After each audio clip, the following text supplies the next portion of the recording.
Worried Arthur countdown to Christmas.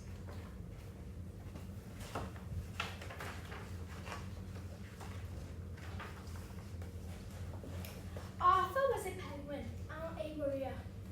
Arthur worried about whether he would grow as tall as his father.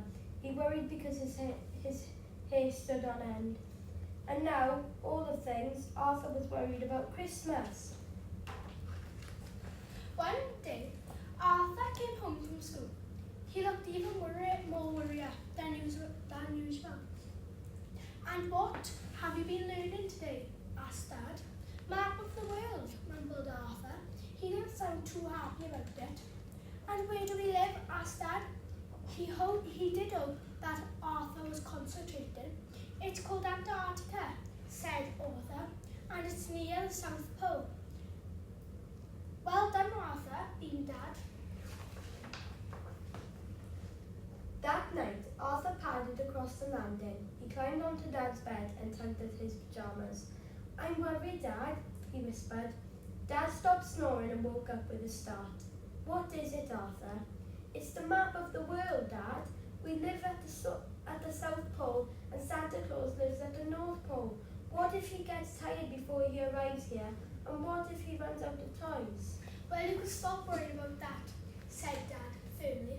Santa Claus got down here all right when I was alive, and he still had plenty of toys left.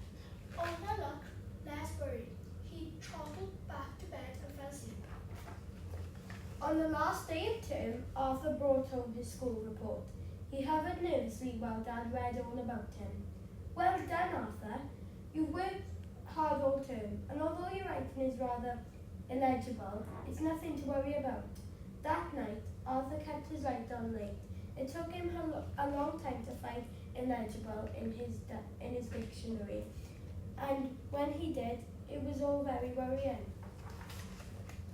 In the middle of the night, Arthur padded across the landing. He shuffled around the end of Dad's bed. He biffed him on the beak. I'm worried, Dad, he whispered.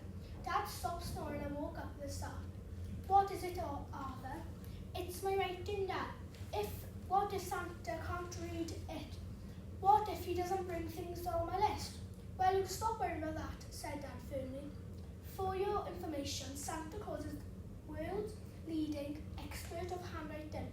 Good heavens, he'd sooner be out of a job if he couldn't read double Dutch. Arthur looked less worried and went back to sleep.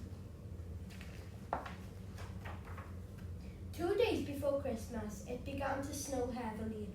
Dad got out Arthur's toboggan. Some of Arthur's friends came out to play and they all made a snowman together. Arthur was tired out when he went to bed, but he still woke up worrying. Just after midnight, Arthur paddled across the landing and he opened Dad's curtains. I'm worried, Dad, he whispered. Dad stopped snoring and woke up with a start. Whatever it is this time, Arthur. Arthur pulled Dad over to the window. It's the weather, Dad. It started to snow again. What if it's a great big drift on the Christmas Eve? What if Santa can't get through? Well, you can stop worrying about that, said Dad firmly. You don't think Santa will put out off by a bit of snow, do you? Whatever do you think he's got hulking a great reindeers for? Arthur looked less worried and went back to sleep. On Christmas Eve, Dad and Arthur decorated their tree. They put their presents underneath, and Arthur wrote his layers very clearly.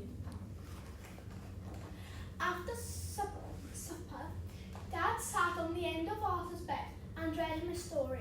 It was Arthur's favourite, but he still looked worried. Now look here, son, said Dad. I could use a good night's sleep, so if there's anything worrying you, you better get it off your chest. It's in my room, whispered Arthur. What if Santa Claus comes into my room and sees all of my books and toys? What if he thinks I don't deserve any more? Well, you can stop worrying about that, said Dad firmly. If Santa Claus only brought presents to deserving children, he would only need to work part-time. But if it makes you feel better, we can leave him a note.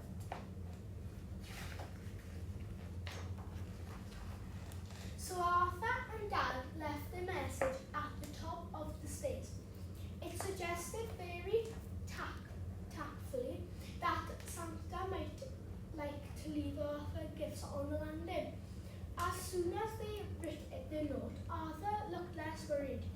Dear Santa, please, if it is at all possible, as my bedroom is a little bit untidy, could you leave any presents just here? Love, Arthur. Just one more thing, said Dad. Yes, Dad, if there's anything else worrying you in the night, Arthur, keep it to yourself until tomorrow. But that night, Arthur and Dad both slept like logs. The next morning, Arthur sat up in bed. Ouch! He banged his head on the shelf above his bed. Yippee! Cried Arthur. I must be going. He jumped out of bed and looked in the mirror. Arthur smoothed down his hair and it stays there.